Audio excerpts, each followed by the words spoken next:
Hello everyone, welcome back to my channel. In this video, we're gonna see how to make a 2-ingredient tomato chutney.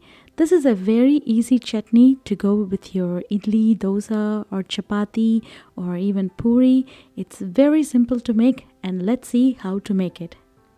To make this chutney, we are just going to chop few tomatoes, and for today I have taken like quarter cup of tomato. And I also prefer Roma tomatoes because they have nice pulp, and these tomatoes are also used to make tomato paste, so it's very delicious to make this tomato chutney.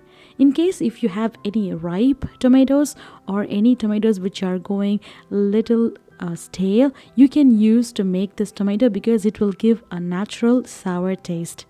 Once the tomatoes are nice and chopped, add red chilies according to your spicy level.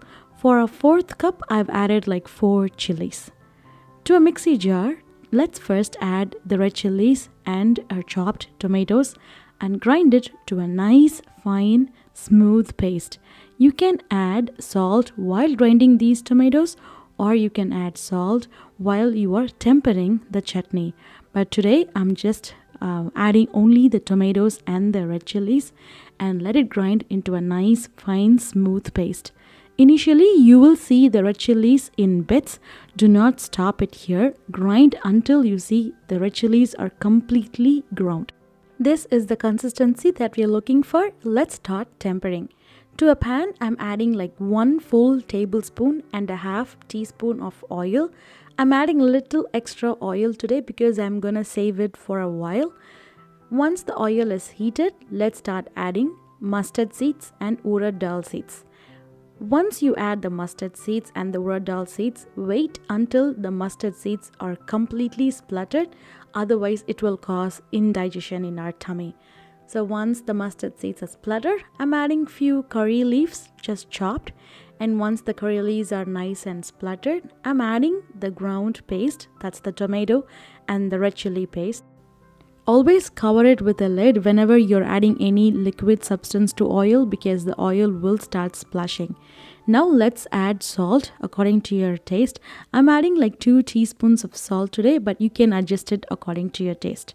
Once you added salt, just be careful if you have added salt while grinding the tomatoes. We have to be a little careful while adding now, but since I didn't add any salt while grinding, I'm adding it according to the taste the tomato chutney required. So once it is nicely mixed, I'm gonna cover it and then cook it for another 5 to 7 minutes until the water content is completely absorbed. It's been close to 5 minutes and let's see our tomato chutney whether it is cooked or not. You can see the amount of tomato chutney is reduced and then the water content is also reduced right now. So let's try to cook for another 2 minutes. In the meantime, I'm just stirring it so that it doesn't stick to the bottom. This chutney stays in the refrigerator for almost like 7 to 10 days. So it is like a one batch cooking and you can just use it for the entire week. Our tomato chutney is almost done. I'm just going to cook it for another 2 minutes until I see the oil oozing out.